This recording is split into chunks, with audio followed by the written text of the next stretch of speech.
सेना दुम दबाकर भाग रही है, नागरिक अलग दुम दबाकर भाग रहे हैं, सुरक्षित जोन सेफ जोन ढूंढ रहे हैं। प्रधानमंत्री लोगों को छोड़कर भाग रहा है पाकिस्तान को।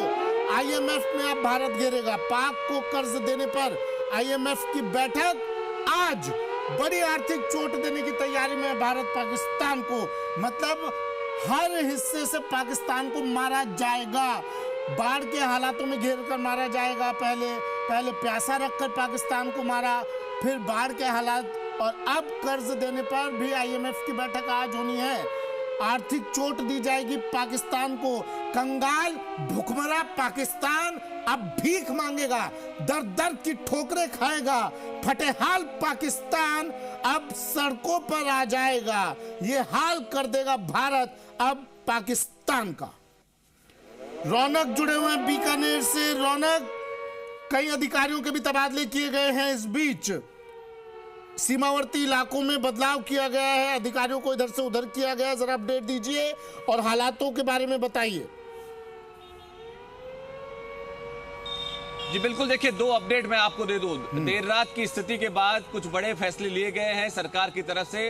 राष्ट्रीय सुरक्षा और आपातकाल की परिस्थितियों को देखते हुए कई बड़े कदम उठाए गए। जिस तरह से देखिए रातों रात ट्रांसफर यहां पर किया गया है। आप देखिए तबादले अधिकारियों के, कर्मचारियों के, जो पद खाली थे, जिन स्थानों पर खाली थे, उन्हें पूरी तरह से भर दिया गया है ताकि कर्मचारी जिस भी विभाग में, वहां पर कोई भी रिक्त पद ना रहे, किसी को कोई दिक्कत ना हो। एक बात ये, दूसरी बात ये, कई ट्रेनों को रद्द किया गया है। जैसलमेर की तरफ जाने वाली बीकानेर जैसलमेर ट्रेन को रद्द कर दिया गया है।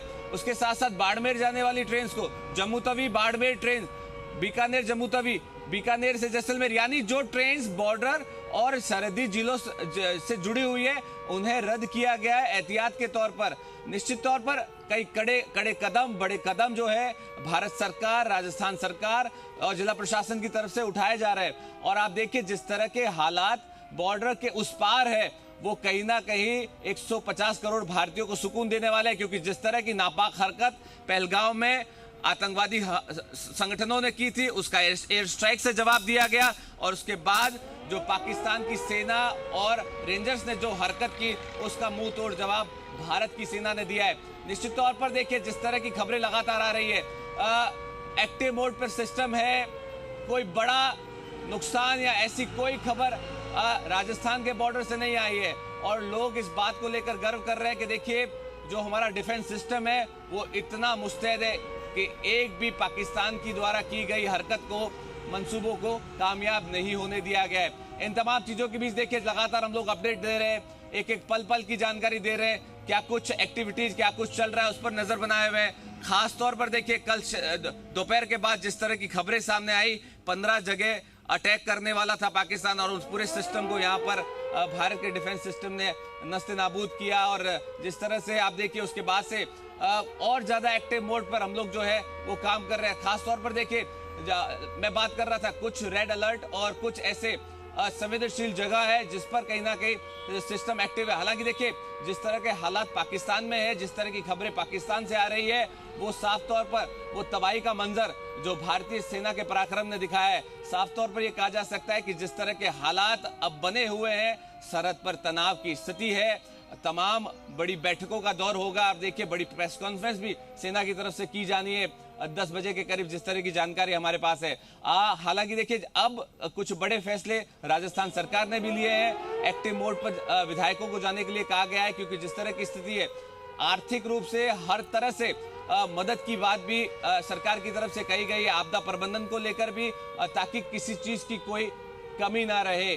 हम जिस तरह से मजबूत है, जिस तरह का पराक्रम हम दिखा रहे हैं, उसका लोहा पूरी दुनिया मान रही है। आप देखिए जिस तरह से एक चक्रव्यूह कहा जा सकता है जो रचा है पूरी तरह से पाकिस्तान के खिलाफ, और उसका पराक्रम साफ तौर पर देखने को मिल रहा है। सुदर्शन चक्र की बात हो रही है, S-400 की बात हो रही है, जिसने तमाम पाकिस्तान के जो हमले थे उन्हें नस्ते नाबूद कर दिया, आसमान में ही ध्वस्त कर दिया पूरी तरह से।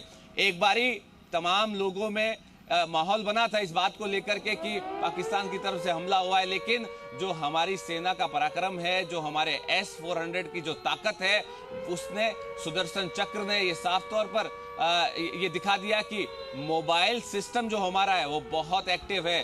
वो जमीन से आसमान में जो मारक क्षमता है वो बहुत महत्वपूर्ण रखती है और उसने अपना काम कर दिखाया है।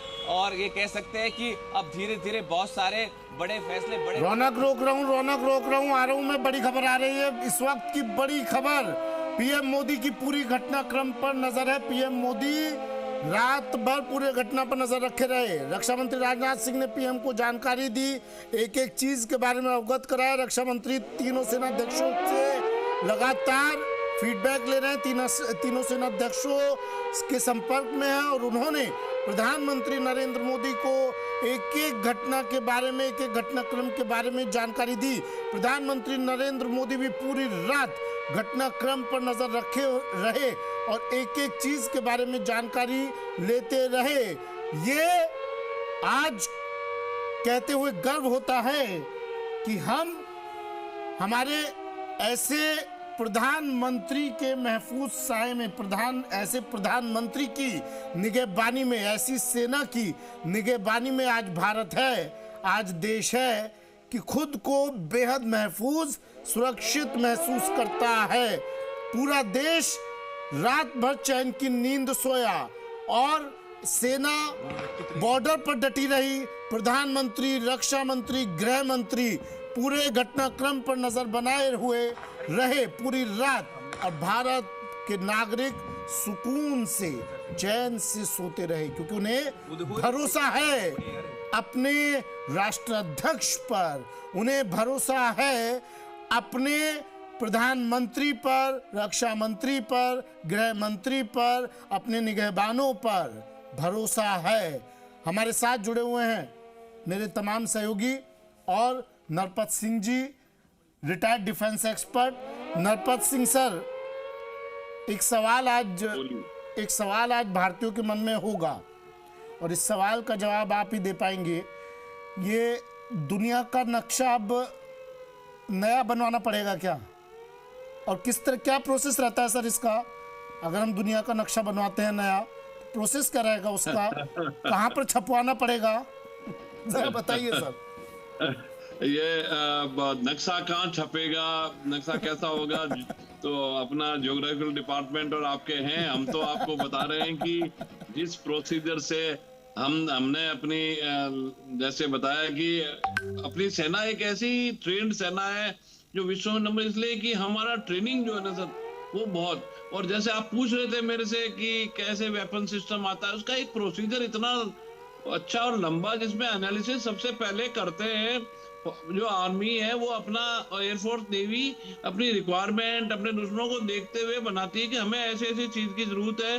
उसका एनालिसिस होता है, वो बैठते हैं, मीटिंगें होती हैं, आपस में करते हैं, पहले अपनी अपनी सेना करती है, फिर वो जाके आगे बढ़ते हैं एमओडी में, फिर लेकिन जब आखिरी में जब पैसा देना है, वो करना, वो सब तो अपने प्रधानमंत्री, रक्षा मंत्री, जो आपने मेरे से पूछा। सर मैं आ रहा हूँ, नरपत सर आ रहा हूँ मैं।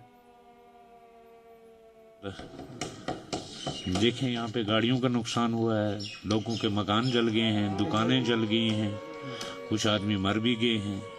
अब ये तो अभी सवेरे सवेरे पूरा डिक्लेयर नहीं है कितने 10 मरे हैं, 15 मरे हैं, 20 मरे हैं, लेकिन काफी नुकसान हुआ है।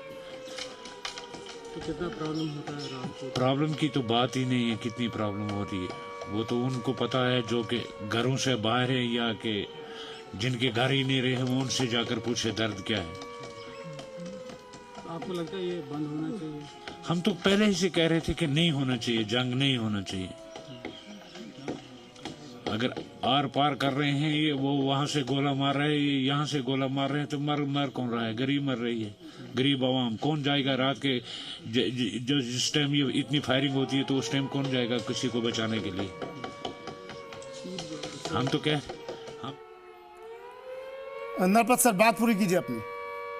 हाँ, तो वो बात आ रही थी कि युद्ध कोई नहीं जाता, लेकिन थोपा जाता है। जब उसके ऊपर आप किसी के ऊपर जाके गिरोगे तो धक्का तो मारना पड़ेगा ना, हम उसको नहीं झेल सकते। तो वो सब की तैयारियां जो होती है, जो प्रोसीजर होते हैं, जो ट्रेनिंग होती है, उसका अभ्यास होता है, उसमें कहते हैं कि जितना ज्यादा पसीना बहाओगे अपने पीस टाइम में, शांति के टाइम में, उतना